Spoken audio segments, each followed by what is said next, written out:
Do you ever stop and ask yourself questions such as, why am I here? Why is this happening to me? Why do I feel like there's more to the story that's not being told?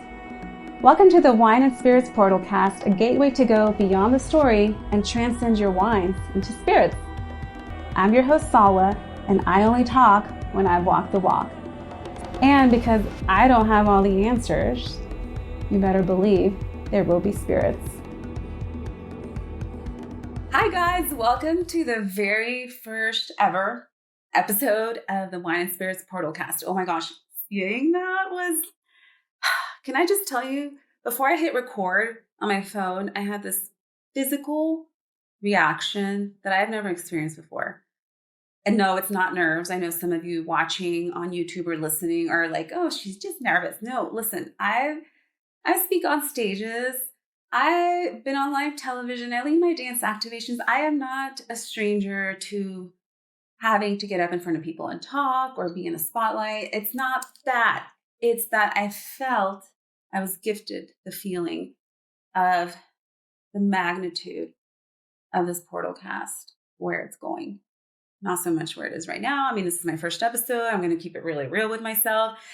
But it is an act of service that I'm launching. I received this assignment from my guides, and I knew I had to do it despite having come up with all the reasons why not.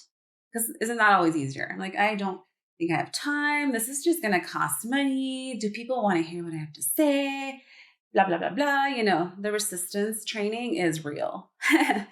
And my guides hold me very accountable to my assignments. And when it gets to the point where I'm not sleeping, because my cosmic antenna is receiving so much that I can start to hear myself speaking to myself and living out these moments, I have to listen. And I had a night where I heard one of our episodes, correction, because it's not just mine.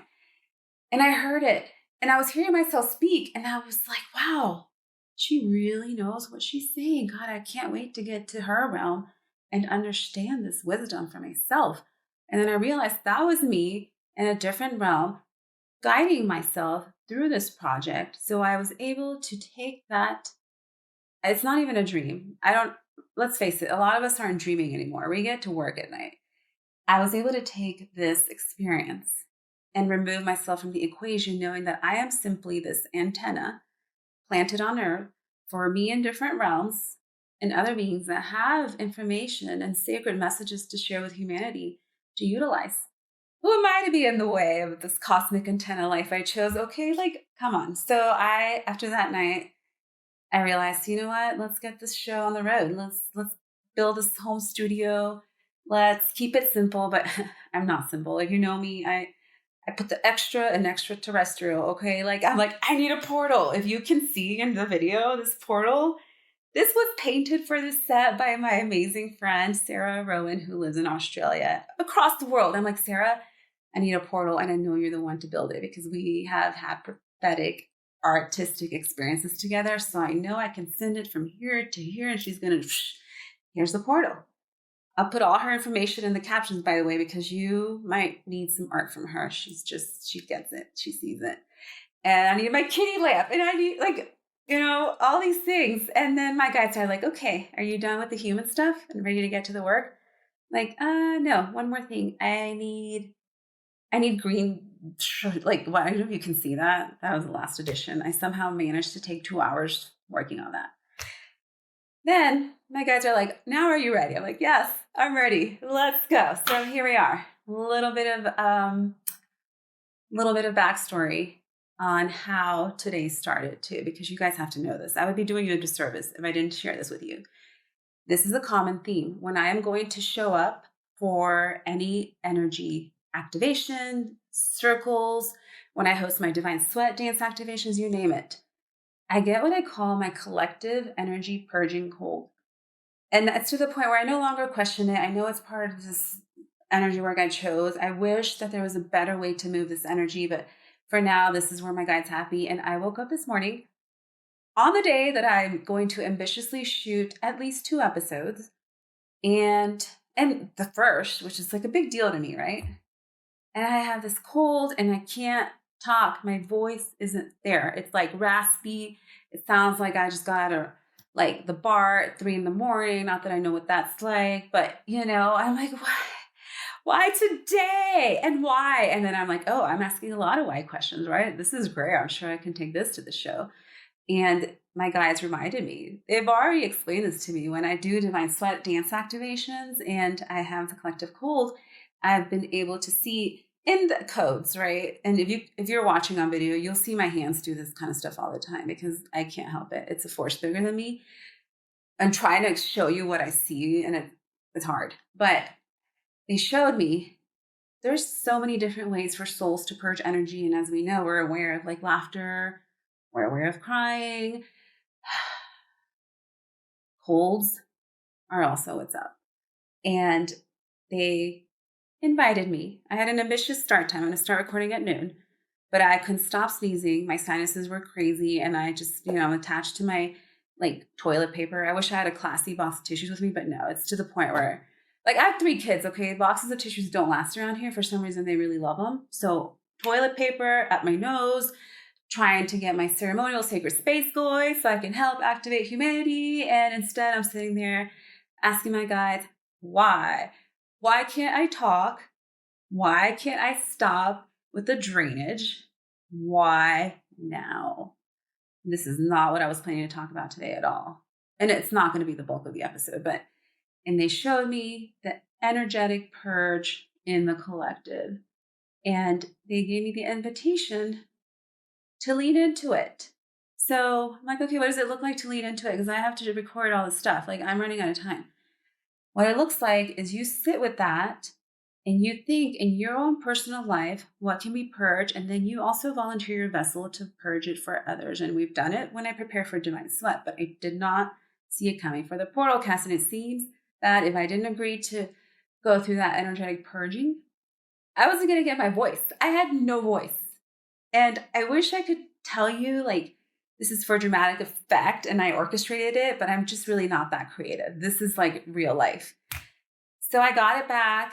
I sat there for over an hour and I just gave gratitude that I get to be a part of this collective of humans. I'm not the only one. You are too. That gets to move energy that is ready to be moved.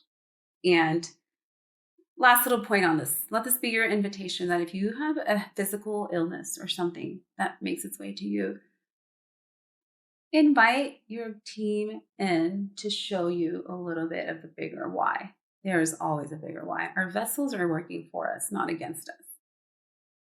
Modern day medicine maybe does not want you to think that. You're never going to go to the doctor and they're going to be like, oh, let's talk about what's going on in your energetic world so that we can get to the root of this so you don't need this medicine. They're going to give you the medicine because they're trying to help in their way, the way they have the capacity to do so. So sit with your physical illnesses. I don't like the word illnesses, with your gifts that are uncomfortable and get to the deeper root of the problem. But anyways, all right, that was a long ass intro. I did not expect to go there. Wow. This is what happens when you get Saul a mic. Then my episodes are going to have to be a little longer. But today, the first episode ever, I wanted to come on strong, but realistic, right? Like who's watching it? I don't even know. My guides asked me to share my story. They said, why you, Salwa? Why the Portalcast? That is the why we're talking about today. Why me? And the best way I can share the why me is to share my story. Now, they did this to me when I was doing my first keynote. I knew that I got the title for the keynote. It was great, but it was my story. I'm like, no, I feel like this is such a scam, you guys. Like, who wants to hear another story? And they come in with their wise, always wise way. And they ask, if your story helps activate you and you believe in collective consciousness, how could it not help activate others? Go beyond the story. So I'm like, all right, do I need mushrooms for this? Like, how beyond are we going? Because I'm open. Listen, I'm open. And I never know anymore. But no mushrooms needed. They showed me how I can share my story with you guys. And I am invited to because this Portalcast is this gateway that I'm creating for us to come together. And it is important that you have this knowing and trust of who is essentially, I don't want to say your host, your facilitator. That's it. We're equals, but I'm the one that's facilitating the space. So, okay, my story. And if any of you have heard this through my keynote, then I'm so sorry. No, I'm kidding. You get to hear it again, but a much quicker version because we really don't have a whole lot of time. So my story and the way they wanted me to tell it is through my archetypes in the order in which they showed up on this planet. And I promise this will all come together in the end in a way where you will understand that my story is actually your story. And the way that it's being told is a way that they want you to start hearing and seeing your story. Okay? So I call her Ma'aset, but you might know her as Goddess Isis, chalice. And I don't judge what you put in your chalice, just letting you know that my chalice is here and I'll be picking it up every now and then because I need to hydrate. And I think right now it's just water, but it'll change. And just enjoy the story of Salwa and her 7 archetypes. And I love 7, so how perfect. I do want a disclosure. Some of the things that I'm going to share, and I'm not even getting deep yet. Like, this is just the intro. But some of these things might make some of you uncomfortable, but it's my story. It's my truth. I waited a long ass time to share some of these things like publicly. And so I can't go back to the part where I don't give people the fullest expression of me and filter. We're not doing that. Been there, done that, bought the t-shirt. I also might drop F-bombs here and there, just so you know, in this Portalcast, because being a mom of 3 and a stay-at-home mom at that for the longest time, I had a lot of like mother trucker moments, and I'm not going back to the mother truckers. Like, those are motherfuckers. They need to know. I cannot filter and not give them the fullest expression of what they are. You's a motherfucker.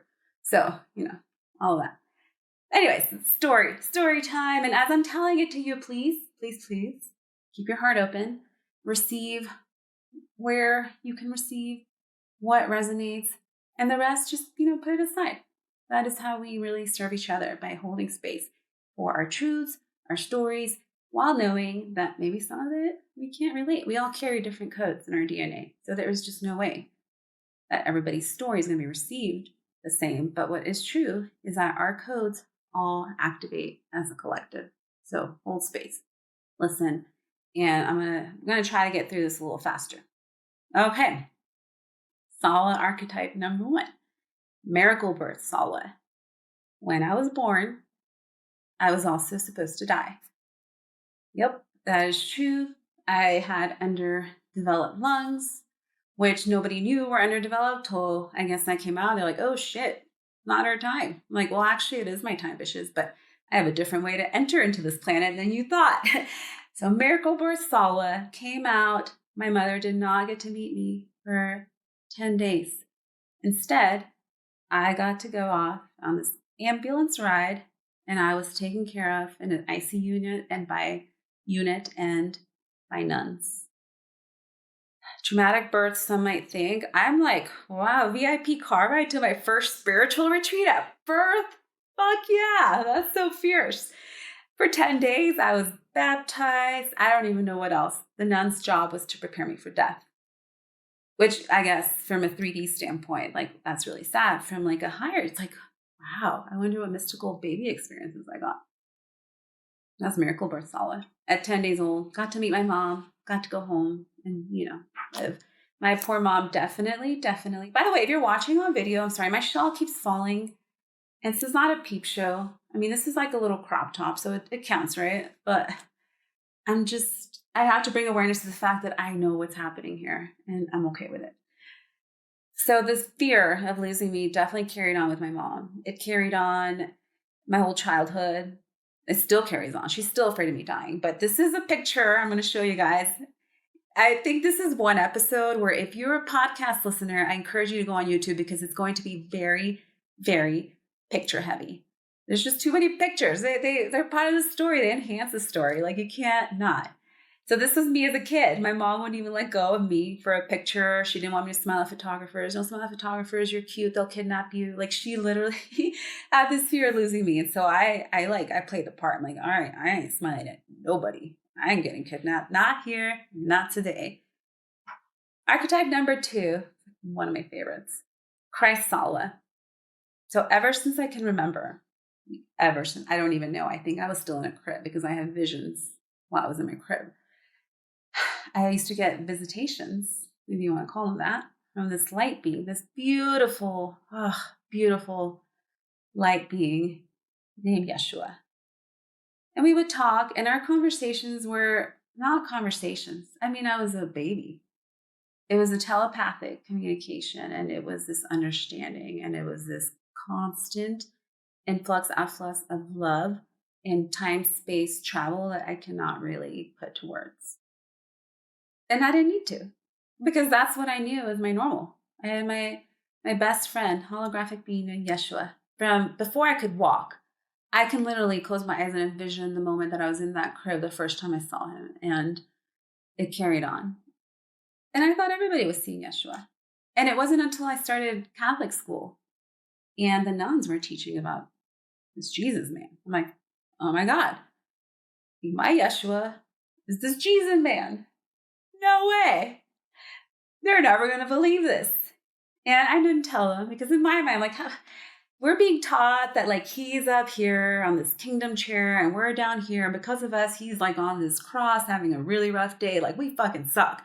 How can I go to the nuns and tell them, you know, that Jesus guy, I know him. We're pals. Like they're not going to buy it. So I did what any kid did. I kept it to myself. And I figured, you know, no one needs to know. And I'm going to pay attention and I'm going to learn what to make of this connection. So what I was picking up was that, well, we suck. We have to repent and we have to earn that relationship. And I was going to be a nun one day. That was my childhood dream. Like, I want to be a nun because I have to serve Yeshua. Like, clearly he shows up for me. Like, I want to work with him. I want him to work with me through me. Like, it looks like this, being a nun. So for my entire childhood, I wanted to be a nun. Clearly not a nun, but that was my goal, my dream. And I loved Yeshua. This little girl, I'll show you a picture of me. That was in my prime as a kid. I was like, I know something you don't know. My best friend is Yeshua, and you're reading about him in a book.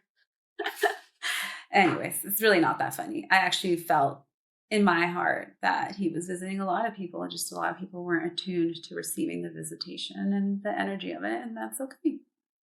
So next, archetype number 3, Galactic Sala. Now, when I was 6, my dad got transferred from Mexico City, where we were living, to New York City. I'm like, great, now I'll fit in. Take this little girl who talks to spirits and move her from like countries, and yeah. So we moved to New York, and something changed when I moved there with my light encounters. Yeshua wasn't visiting me anymore. I was like, did he not get a green card? Was I getting some off-brand Jesus? Like, what's going on? Where's Yeshua? My visitations, my light encounters got switched out for encounters of the 5th kind. And the best way I can describe it, if I was to put human words to it, were alien abductions and what that would look like. I remember so vividly the first night, and this went on for 2 years, from 7 to 9. I shared a room with my sister. We were 3 feet apart, our beds were, and this pulsating energy, like, I'm sorry if you're listening to this and you're like, what is she doing? I am trying to be the frequency of these light beings, but it's so hard. Now I can do it, and I would probably bust out in some light codes. But at the time, as a kid, I was like, what the? And I had a sunroof in my room, so I could see these lights, and they were intense. And it was this white, bluish, like pulsating energy vibrating my bed, my everything. And I knew if I looked into the light, I was gone. I knew that. And I, of course, knew that because there were nights that I looked into the light. And one of the biggest mysteries to me at the time was that I would look over at my sister's bed 3 feet from me, and she is just out. And I'm like, what? Why not her? Or take both. You could have a twofer, like 2 for the price of one. No, like get more for that trip. No. it was like we were in the same room, but we were in completely different dimensions. And I, as a little kid that no one had taught anything to about, I don't even like the word UFOs because to me, they're not UFOs. To me, they're star fam. But at the time, okay, UFOs and abductions, and it's all fear-based. Nobody taught me anything. So all I knew is the light and you fucking run for your life. And some nights I would run. Some nights I would run down to my mom's room and she would look at me. She knew what was happening and she would describe it as me being in some sort of trance. And my eyes just, I didn't even blink. Now for these eyes, I have big ass eyes. To not blink, well, that's intense. I am so sorry, Mom. And some nights I wouldn't make it down to her room and I would wake up on top of my covers with my arms above my head, which is, that's never how I fell asleep. This went on for 2 years. 2 years of trauma, of not understanding. Now, mind you, if somebody at the time had told me, hey, Sala, one day when you'll have the chance to astral project and receive activations within your DNA by your star fam to help activate the grid, I would have been like, hell yeah, let's go. But I didn't have any guidance. I didn't know. All I knew was that these UFOs want to take me. And they at times would take me. And it's funny now, like the story is in my house. I mean, even my mom still has a theory. And we talk about it so casually. Like, it's just whatever. She's like, remember when the UFOs took you and changed you? Can you pass the hummus? Like, literally, that is my house with my family. Because there's no denying it. And my parents, who are very much, when it comes to spirituality, they're very much, they're Catholic. So just, But with the ETs, there's no denying it because my mom lived it with me. She didn't see what I saw, but she saw my fear. She did hear and see the lights, I think she said once. But so that's Galactic Sala. Let's move on to the next one. Next archetype. Dancing Sala. Hey, it's my favorite. I say that about all of them. Dancing Salwa. So I think around the time I completed middle school, my soul was tired of suppressing information. I had my Yeshua, I had my Galactic, and my soul was like, I want normalcy or I want expression. I'm keeping too much to myself. Like my soul needed expression, needed friends, needed understanding. And so it called in something that is very dear to me, dancing, and how that looked like. I accidentally ended up at high school dance team auditions. How accidentally? Well, my big sis, the one that slept through the UFO, like the one that the UFOs and her, like, sorry, can't really, like her. She wanted to try out for the dance team. And my mom, I was in middle school, she was in high school. My mom was like, I'm not doing 2 school pickups. Like she had parenting down smart. She like less is more, So you can walk to the high school and wait with her. I'll come get you both. And I'm like, well, if I have to go and watch high school dance team auditions and watch my sister try to dance. Did I just say try to dance? Sorry. I didn't mean that you're a great dancer, sis. I have to watch my sister dance. I'm going to try out because I'm all about efficiency. Like, let's just make the most out of the hour. So we both tried out. She really wanted it. I was there to kill time. And then I made it. She didn't. We're still recovering. But that is how I ended up in dance team. And dance team Salwa just really flourished. She needed to come out. She needed expression. That was beyond the dance team. That was me entering a season of my life where I could move energy. I was receiving from Yeshua and from the Galactic, and all suppressed. So dance became my first avenue to move energy. And, have some friends. I had some friends. We wore uniforms, so I kind of looked like I fit in. And it was just this new way of living that I had never experienced.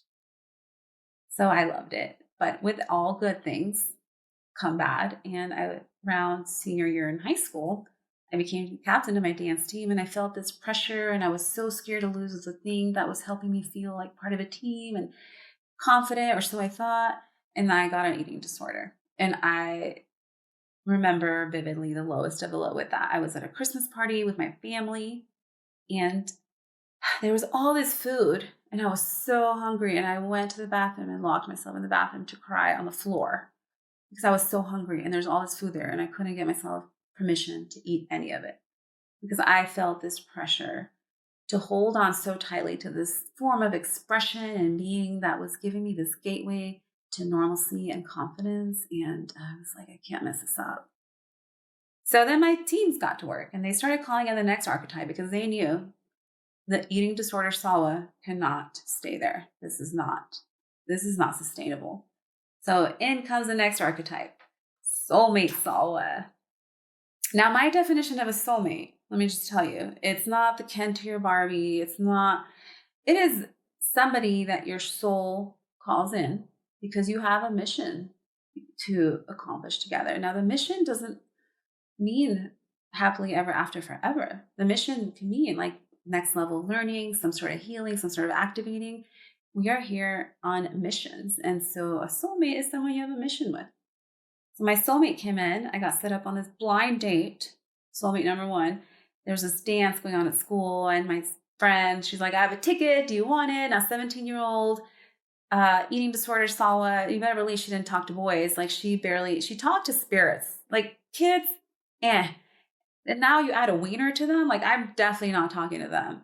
So she set me up. She's like, can I set you up with this guy? I'm like, okay, well, hey, if I go to the dance, I get a new dress. I like that. So yeah, set me up. I'll go. And in comes on my blind date, soulmate number one, Peter Owens.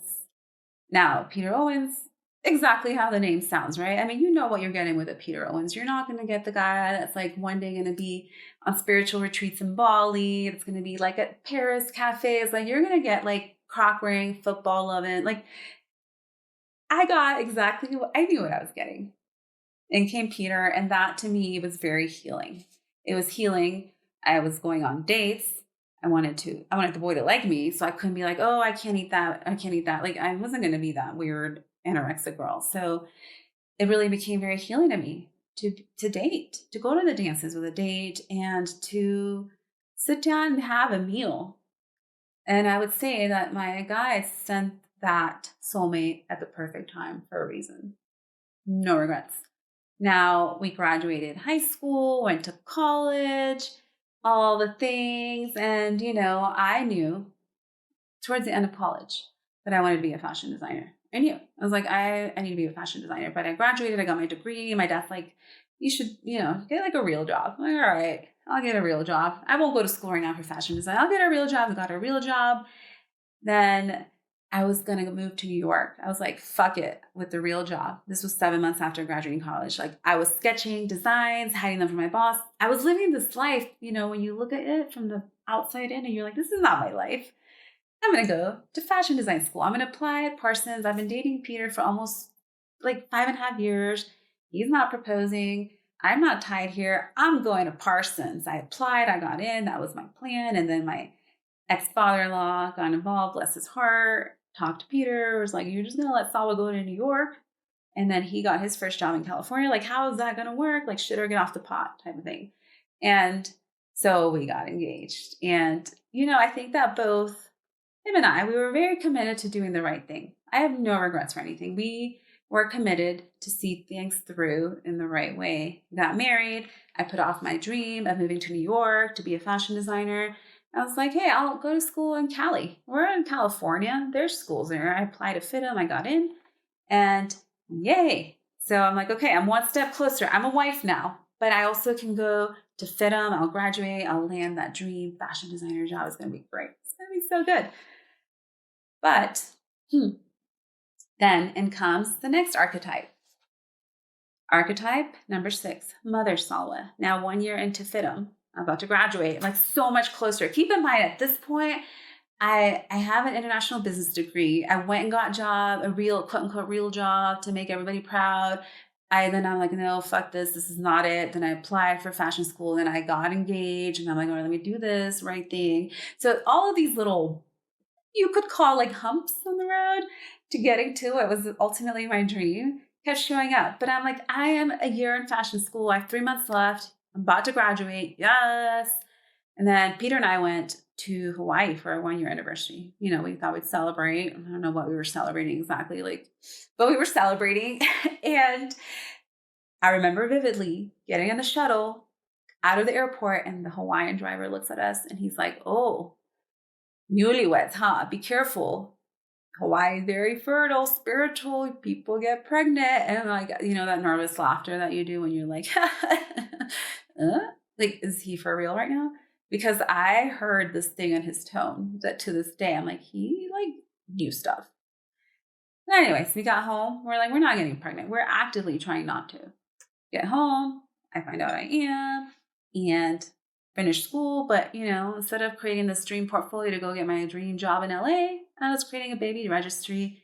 And in June 2007, in comes Izzy. And if you can't tell by this face, this little resting bitch phase that babies don't give their mom, I got this all the time. Izzy showed up to challenge everything, including my ideals of what it would mean to have a daughter. I'm like, oh, she's going to love to wear dresses. Nope. I can get her a cute little purse. We'll go shopping. She'll love it. Look at that. Nope. We'll take fun sunset photos and she'll smile. No. And my favorite, one day, and I really hope you guys can see these pictures because they're good. But this next one's my favorite. One day, she'll start preschool and she'll love it so much. I'll get to work guilt-free. Nope. In her defense, though, I was that mom going into like 3 play groups a day, putting all my creative energy into the wrong thing. The wrong thing. It was the right thing at the time. So this was quite the plot twist for her. I'm like, okay, Izzy's in preschool. We're good. But actually, this is literally it wasn't even real preschool because she wasn't even old enough. It was like mommy's day out. And I'm still like last month of nursing her, I'm on the mini pill. I'm doing all the things. I'm like, okay, but Izzy's getting to the age where, yeah, I'm going to start my business soon. And I found out I was pregnant. Like, what? How does this keep happening? And I was pregnant against the odds of, I'm no fertility expert, but you're on a mini pill, you're nursing, like the chances are very slim. And I was excited, but I was also like, gosh, okay, all right, I guess, another baby, a little bit of a wait, because keep in mind how much my drive to get this fashion business going had been since like 2004, 5. And so I decided, you know what? Yeah, I love being a mom. I'm going to get excited. Having a baby, another one, and let's get this mother thing done. And when Izzy was, 11 months, which to me seemed young, I thought, okay, if we start introducing another one, then I'm getting them done efficiently. Let's whip them out. When Izzy was about 18 months, and I was about 8 months along in my pregnancy, I remember one day sitting and thinking, like, have I felt my baby move? It was just another day, but I wasn't feeling the movement that I was used to feeling, especially not at 8 months. So I sat down. I did the orange juice test. If you're a mom or a woman that's been pregnant, they're always going to have you do the orange juice test. So I was like, let me do this, knock it out, pour myself orange juice, lay it on my side to see if I could feel the baby move. Nothing. So I called. I was like, listen, I'm not feeling the baby move since yesterday. I did the orange juice test. I did everything I'm supposed to do. And they're like, you need to come in. And I thought, wow, this feels really serious. They're like making me come in. I thought maybe they were going to have another trick for me to try, but nope, I needed to come in. So I go to the hospital. I call Pierre to come home, be with Izzy. I decided to go alone because as horrible as this sounds, I thought he was going to make fun of me. I was afraid that we were going to get there and he's going to make fun of me for freaking out because his emotional support capacity was limited. And that's okay. Everyone's where they're at. So I went alone and the nurse comes in with the Doppler. She's feeling around, nothing. Now at this point, I'm 8 months pregnant. I already know that Doppler works from across the room. She's feeling around, nothing. So she says, I'm going to go get the doctor. The doctor rolls in the ultrasound machine, which is a bit extra for an 8-month pregnancy, right? But I know at this point what they're looking for that's not there. And he's feeling around, and I already know. And he grabs my hand and he looks at me and he says, I'm so sorry, your baby has no heartbeat. And when he said those words, this is where the cruel and unusual punishment of a stillbirth started. And it started with, there's shock. Obviously, there's shock. Then there's negotiating with God. I'm like, but at that point, I was teaching Bible school. I'm this, I'm that. I'm a good human. Like, please relive my baby, relive, whatever. And I will never miss church day again. And I will call my mom every day. I was negotiating hardcore. Like, I don't know why I was thinking like that's going to bring the baby back. And the life was just sucked out of me. And everything became a blur. And they gave me 10 minutes to process. And then I was rolled into labor and delivery. And 14 hours of labor and delivery later, I birthed my son, my angel baby, Jeremiah. Now, I can talk about the traumatic of birthing your dead child, but what I want to share right now as I share this picture is how alive he looked to me. And the mind fuck that I'm actually thinking, I think he's breathing. And I had moments of like, no, I don't think he's dead. And I realized after the fact, like how I was losing my mind. He's very dead. And then I would remember, oh no, he's dead. So there was this thing of falling in love with your baby and for a minute forgetting he's dead. And then the painful reminder of, no, he's dead. And you know how when you lose a loved one, you have those moments where it like hits you. But I was holding my dead baby for 2 days straight. And the nurses would come in and they would say, honey, you really should put him down. Like, you really need to eat, go to the bathroom. And I was like, listen, what they don't understand is that every time I put him down and I picked him back up, he was a little bit colder. He was a little bit more purple. He was a little bit more dead. Every time I picked him up after putting him down was a painful reminder that my baby died. It was a punch in the gut. I felt lifeless. And up until the moment where I had to leave the hospital, they had to physically pull me away from him, put him in the crib, and rolled him out to get cremated. And after that, I just felt lifeless. If I didn't have Izzy, I would have had no desire to live. She was the one that gave me that desire to stick around. Otherwise, I would have been like, fuck this, I'm out. This is too hard. Too hard.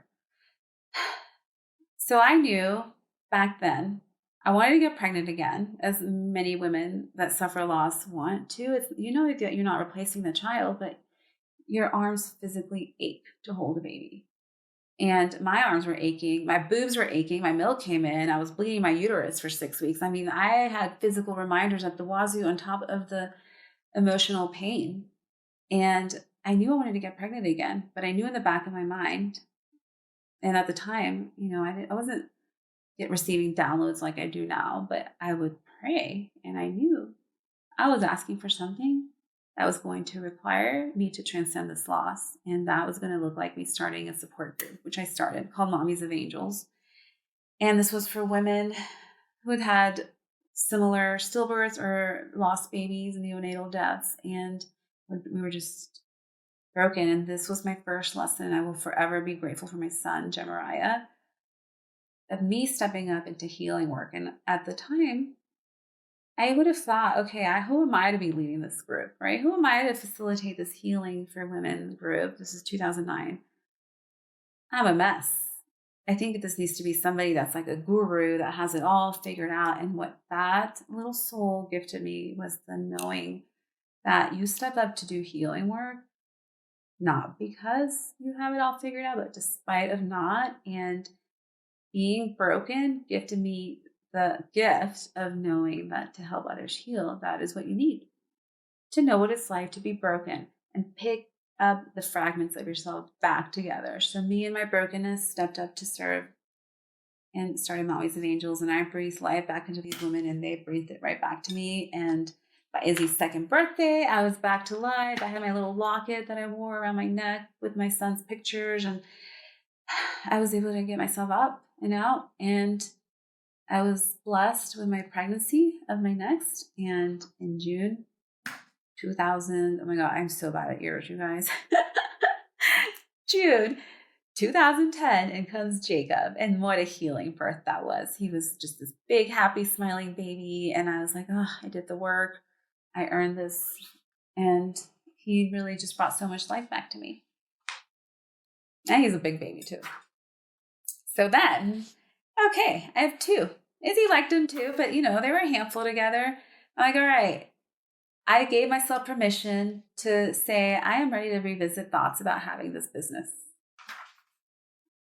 Took a while. For a while, I was feeling guilty for wanting anything outside of family. I thought maybe I was being punished for having a desire to have a business, and that's why Jeremiah died. I had to deal with all those things. And finally, my higher knowing knew I'm here to create and let's start this business. But it's hard. I had 2 kids. So I put Izzy to work as my little assistant the best that I could. I asked for support from my then spouse, Peter, but it was very not there. It was always like, fashion's your thing. You'll make it work. I'm like, even just money to help pay for a babysitter so I can just work 3 hours during the day, or help me buy a good sewing machine. Like, it was not there. But I am not bashing him. I am grateful. I know why that had to be that way now. But that's part of the story that I have to share, right? So I started my business. I started making these infinity scarves because they were selling. And my first pop-up, I sold $500 worth of scarves. I was like, holy shit, this is great. Like, at this point, I'm a stay-at-home mom. And even though I'm married to an engineer who does pretty well, that does not really, none of that supports my business. I got to get my business off the ground. So these scarves were selling, and these like cringy selfies that I'm showing you guys is how I would sell them. And it was growing, and I was so excited. I'm on a roll. I got this. And I even started thinking about adding clothes because I was kind of getting my system down, and life is good, for a really busy mama too. So I thought, I'm going to take myself on an inspirational trip to New York, visit my sister. I learned this early on. You want to inspire others, you have to invest and inspire yourself. So I went to New York to visit my sister. I had just finished nursing Jacob, so it was my first getaway in a while. You can't tell in this picture I'm showing you guys, but we're both a little drunk. But hey, if you want to not look drunk in a photo, do what we're doing. Put your hand in the pocket, hand at the waist, it just pulls it all together. And this was me, my trip, getting inspired. And the next day, from this photo that I'm showing you guys, we go to Little Italy, and I ate this entire pizza by myself. And my sister's like, are you okay? You're not pregnant, are you? I'm like, no, there's really no way.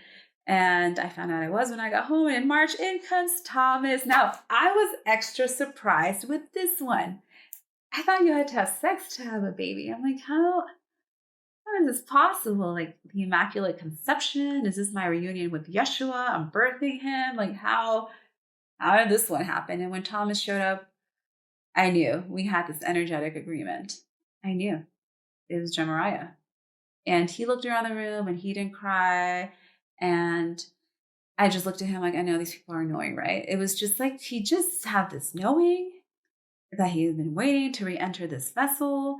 And I had a knowing that it was our reunion and it was beautiful. But with that came a very clingy baby. And if you can tell with all these pictures, this was my life, which I love, because how cute is that? And if you can't see these pictures because you're listening on podcasts, you'll have to make your way to YouTube. As I'm telling you, with this episode, the pictures really add to the storytelling. He nursed for 2 years. So what the? I don't think I even have that kind of supply. This kid came back with enough attachment for 2 children. I think it was all that time that he was waiting to re-enter. And I was like, how am I going to get my business off the ground now? I have Thomas, who I can't put down. I have, Jacob, who's a toddler, not even 2. And I have Izzy, who is a challenger of all the things. By 2012, I was living the dream. I got my first minivan. I had a newborn, a challenging toddler, a kid on a leash. I mean, I was living the life, the dream, the American dream. That we're all so grateful to have. Yep, that was me. But 2012 was a year of tremendous change. And as some of you might know, it was the prediction of the end of the world by the Mayan calendar. And what it really was the end of life as we knew it. So I'm sure that all of you can sit here and think of a time in 2012 or something that shifted. And for me, I still had these little ones. I still had the spouse that was like, that's your thing. You'll find a way to make it work. I still had my minivan driving responsibilities. But I decided, we moved that year. We moved to Denver. And I decided, when I get to Denver, I'm really going to prioritize this business. Not because of, but despite of, having none of it figured out. The resources, the time, and I'm moving to another new city. I mean, we kept moving for Peter's promotions, and every time it was like the ladder was pulled out from under me, and I was handed a newborn. But I made the decision. I made a decision in 2012. Now, at the same time that I made that decision, when you make big decisions for your life, you're going to get tested. My Etsy shop, where I had been selling my scarves, got reported by somebody that said that those weren't handmade. And I'm like, these are handmade as fuck. Like, you can't more handmade than I was making my scarves. Somebody just was out to get me. That was one of my earliest lessons with dark energy and enviousness. Even when I was a nobody, I'm like, somebody like really jealous of my cringy scarf pictures and me like selling some scarves and blogging about motherhood. But I was just devastated when my shop got taken down. I'd been working so hard to build it. I had my reviews, my sales, and it was down. And I broke. And it was midnight. It was late. And I remember crying and I remember thinking, like, why does this have to be so hard? I'm just trying to get my fashion business going. Like, why? Why? I need a reminder. I need a reminder that I have support. This took a while. After like 2-3 hours of crying and wanting to throw in the towel, my guides wanted me to ask for a reminder. So this is where good old Facebook Messenger to Sarah on the other side of the world, Portalcast painting. And I was like, listen, I had a terrible night. I feel like I want to give up. I just feel like I just can't catch a break. I just try to launch my fashion business and it's one obstacle after another or delay. And this is what happened. Someone took my shop down and I was just crying. And I want a reminder that someone's got my back. Like, I just want to feel like this angelic hug and presence that I'm being guided. And she's like, you're not going to believe it, but I was up all night painting a picture of these angel wings and I didn't know who they were for. So this painting I'm showing you, that was the divine reminding me, you are right on track. And this came at the worst night, at the night where I wanted to give up. Forever grateful. And in comes archetype number 7, soulpreneur Salwa. So that beautiful reminder of the darkness, of enviousness, of how, despite your pure intentions, other forces are going to try to take you down, fueled my fire. I got my angel wings painting up. I'm in my studio. This is me at 2:30 in the morning. I don't know what part of me was like, you look so cute, Salwa. Let's take a selfie. I look so cringy, but that was my life. And I was just so excited because I was on my mission. I was still not sleeping much. I still had this spouse that was not supportive, but I recasted him in my life musical. He went from being the man in the front with the mic to the little man with the jazz hands in the back. Because when you connect with the people you're here to serve, the critic matters a little bit less. And that was this beautiful lesson that I received and was able to implement. And I was on my mission. And I knew it was time to step up and give myself new life within my business and be seen and stop posting photos of me in scarves, cutting my head out. And I went for it. I launched my brand, salwaowens.com. No more hiding behind Etsy. No more hiding behind, no more hiding. It was time to be seen. And I needed to be out there promoting my brand. And I did that. And nobody had a clue that I had 3 little ones at home and how I was doing it. I mean, they had a clue when I pulled up to night fancy valet parking events with my minivan. But, my goal became grow the business beyond your mission, be seen. Operation Stop Hiding. Soulpreneur Salwa was birthed, and she connected to her mission. She connected to her peoples and all the obstacles and the drama that we might call it drama. I don't like that word as much. Didn't matter anymore. Didn't matter. I connected to my why. And then I decided to take myself to New York City to this Fun Fearless Female Conference that Express was putting it on. And I remember being there in Lincoln Center. And I remember, I think it was Sarah Blakely or Gabby Bernstein taking the stage. This was, I think, 2012, 2013. And hearing them talk and having this reaction and be like, oh, that's going to be me one day. That's going to be me. And like wanting to tell the people next to me, no one gave a shit. And they were, New York people in their bougie attire. And I was like, oh my God, this is the next mission. I know one day is too soon, but I know one day I'm going to be speaking to inspire for a living. That is what I want to do. But for now, we'll keep, building the fashion business because that's important. And I got to show him, big fashion weeks, and then eventually produce my own. I produced Fierce in the City, and I just did all these things, and my business was moving along. And I got to the point where I had to assess, okay, how much longer am I going to wait before I address what I've brushed under the rug, which is my marriage? how much success, quote unquote success, do you think that you can feel good about if you're not living your full authentic truth? I felt like I needed to show up in my full authentic truth. I mean, I'm telling you, I was seen, looked up to. I don't know. I don't like saying that, but yeah. And instead of being like, yeah, I got this, I was like, oh, well, with this power comes responsibility to show up authentically. And I'm not going to hide my relationship at home. So I knew it was time to honor the completion of my marriage.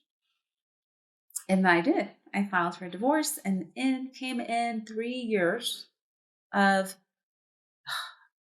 the toughest, most testing times for me. I can't really go into the rabbit hole of divorce, but all of you know, if you've been through it, it is not a walk in the park.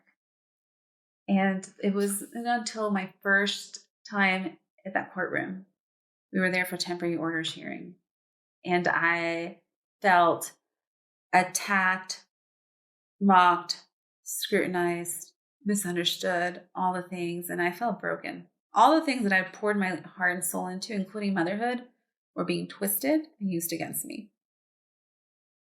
It was that in the people's courtroom and feeling that brokenness that came the resurrection of my relationship with Yeshua. And isn't that funny that divorce is looked at as such a anti-Christ? But my pure, powerful, potent resurrection of my relationship with him, I've always talked to him. I've always known he was there. But when I tell you I knew him, like I know him, and he shows up, and it's that broken me in the people's court was where we had our reunion. And it was, wow, it was other level. So I knew I'm going to be okay. I'm going to be okay. And I stepped into my 2.0. And the 2.0 was the 2.0 of you, of us, is that which transcends the darkness of the 1.0. So now we're going to revisit the archetypes in their 2.0. Miracle Rebirth Sala. Okay, guys. This is one of those that some of you are not going to get, but I was in an Aya retreat, and I went because I was going to claim my divine inheritance to help activate the masses, right? That was my intention. And we're going to go so much deeper into all this. This is me just touching on it. And it was not what I expected. I thought like crown, cake, like, yes, divine inheritance. No, it was a massive energetic initiation of being plugged into an energetic frequency that is other level, but that is my divine inheritance. I know that's where I'm from. And I energetically died 3 times and rebirthed myself. Miracle Rebirth Sala, circa now. Yes. And, it was a miracle. And I asked for a sign from my team because I'm like, I don't want this to just be in the energetic thing. I am still human. I need a sign to know that this actually happened. And I'm like, the miracle that I want to see, everybody has to see it and hear it. And at the end of my initiation, these wild cats come out behind me and just let out this massive growl. And it was like, oh my God, the old me would have probably shit her pants. But the new me was like, there's my sign, these wild cats. I am born again. Oh my gosh. And that was a miracle to me. And we have to make space to talk about miracles. We really do, because I think that we've made miracles a thing of the past, and they're not a thing of the past. They're still happening. And we need to let our children talk about their mystical experiences so we can keep giving life to miracles. Archetype number 2, Christ Sala. As I said, we had our reunion, and I'm not ashamed to say, I work with Christ energy. I am Christ energy. I'm here to help bring back Christ energy. People think the second coming of Christ is going to be this man in a toga with sandals, like, you go to heaven, you go to hell. That is not it. It is going to require us to bring ourselves up to the frequency that aligns with the Christ energy that we are here to, all of us together, usher in. And I'm going to have so much more to talk about with this, and including some of my own past life incarnations with Yeshua, but we're not going to go there right now because that's got to wait. Galactic Sala, she's back. She has had many experiences with her galactic fam and now understands that those were actually empowering course correction, cellular activation experiences. And the gift in that, she's still here. I'm still Galactic Sala, dancing Sala. So I had a long journey with dance, but I'm going to wrap it to where we are now. I was teaching dance as I was doing my fashion business. I created something called Fierce Fitness because, I'm fierce. I had attachment issues to the word fierce, just so you know. Everything was fierce.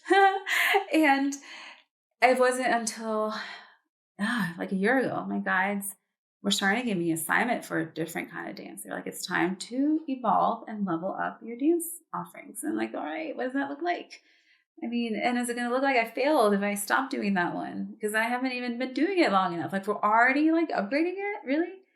And I didn't really listen. I was kind of sitting with what I was receiving, but I didn't really take action. And it wasn't until I broke my foot running away from a snake, which I've come to learn my past life connection with snakes and the power that we have. So I was essentially running away from my power, and I broke my foot and I was out. Couldn't walk, could barely you want to know a humbling experience? Try washing your ass on one foot. It's just like, that is a moment where you're like, yeah, I have zero pride right now. And I told my guides, I said, listen, after I felt sorry for myself enough, which I don't usually stay there very long. I'm not wired that way. I'll give myself like a day or two to have my little pity party. And I'm like, all right, how are we alchemizing this? And I told them, I was like, if you guys help me through this one, I will come back stronger and I will report to mission. I'm not sure how, don't know how it's going to look like, but I will report to mission. How it looked like is I had a friend send me this email about this large summit where her and I had met several years back. And she's like, they're taking applicants for healing workshops. You should apply for your dancing. And I was like, oh my God. And I looked at the date. I'm like, well, if I get it, that means I have like 8 weeks to start walking again, work out, create whatever it is I'm going to bring. But yeah, I applied because I'm like, what are the chances I'm going to get it? But if I get it, I'm going to show up correct. No more procrastinating. And one of 200 applicants, and I got chosen. So that is where I birthed Divine Sweat. And it was like showing up for my graduation that had been orchestrated by the divine that I would have almost missed if I had stayed in the space of pity party. Of like, why me? Soulmate Sala. So I, after my divorce, dated some teachers. I did. And I had some things to learn. I hadn't dated since I was 17, and I married that person I was with them for 20 years. So I was like, okay, I know that there's things that like I'm meant to learn in the relationship container, or we can even call it relationship. And then January 2021, I talked to my team and I was like, listen, I didn't go through all of this to date any more teachers or people that are just not here doing their own work. And they're like, oh, hey, do you want to call on your partner? I said, yeah, that's what I'm saying, right? Go on a sacral cleanse. They put me on a sacral cleanse. And what that meant, obviously, no intercourse, but beyond that, no dating. Cut any man ties that are talking to you because they want to date you, but you don't want, cleanse and go into hermit mode, and we'll let you know when it's out. And in the meantime, date the energy of the person that you want to call in. So I started doing that. I would buy myself flowers, paint, do some tantra meditations with their energy. I was dating the person, and I knew that they would let me know when I could, exit my hermit mode, and they were going to send them in. And long story short, in April 2021, I had my first date with my soulmate number 2. And the way we met was so synchronistic, and it would have only happened if I had listened to my higher guidance. And this is a relationship where my mission is our mission. There is no competition. And we are fully aware that if one of us wins, we both win and the collective wins. And that is what I worked really hard to have. Mother Sala. Archetype Mother Sala, I love my kids to death, like all mothers. But I have this high appreciation for the humans that they are, and they never question anything I did. And I see that Izzy, with birthing Izzy, I birthed my inspiration. I would not be alive if it wasn't for her. She was the one that fueled me to want to live. With birthing Jacob, I birthed my healer. He helped me heal, and he helped me step into being a healer. And with birthing Thomas, I birthed my frequency upgrade, and it was massive. And with birthing Jemariah, I birthed my knowing that motherhood actually transcends time and space.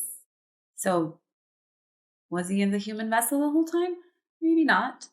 But did that change the power of being my child and I'm his mother and what we're here to do together? Absolutely not. So on to the final one, Soulpreneur Salwa. Soulpreneur Salwa now is just living. And it's not as a result of anything other than overcoming challenges. And that's why it's so proud. And now, listen, if you had told me even 2 years ago, the work I'd be doing now that is so sacred to me, whether it's like ascension guiding, when I do these sessions and I see the sacred responsibility that I have when my guides and their guides and we're tapping into their field, I'm like, wow, like the honor. And when I do my retreats or my dance activations or even speaking, there's no way, and there's other stuff that I can't talk about yet that I do, but there's no way that when I set off to build my fashion business, I had known that this is all coming, because it was less about the business and it was more about the journey that trying to achieve that business was gifting me and everything that developed through. So going beyond the story is very important to me. And we're all going to go through these lessons, right? I'm going to go through different portals. For me, my fashion business was a portal. For you, it might be your corporate job you don't like. That's a portal. A relationship could be a portal. Portals are not here to show you what to be. They're here to show you how to move. And how you move is you keep moving up. And the whole rise into my 2.0 would not have happened if I had not learned to work with the darkness that the 1.0 was dealt. So that's a little bit about my story. I did not expect it to go this long. It's really going to be fun, like trying to edit these photos into this video. Good idea, Salwa. I think that since I've talked long enough, I'm going to let this be an episode. The why me was really me sharing my story, or a little bit of it. And on the next episode, I'm going to talk about why the Portalcast, and I'm going to keep it shorter, but it's very important that I talk about why the Portalcast. But yeah, I've given you a good glimpse. If you made it this far, thank you for listening. And the best way that you can support is just by showing up with an open heart. And if you're touched or inspired by any one thing I say, please like, share, whatever, all the things that, help give it life, because I am like one woman show, but like not really, like, there's others here, but so I will happily accept your love and support in that way, because this is my offering to you. No one is here paying me to do this. And as a matter of fact, most of you probably know, like, who really launches a podcast for the money, right? This is my gift, sacred responsibility gift to you all, but also I know it's going to give to me. So I'm so excited. Thank you for being here. I'm going to stop talking because it's been really long, and I love you, and be so blessed.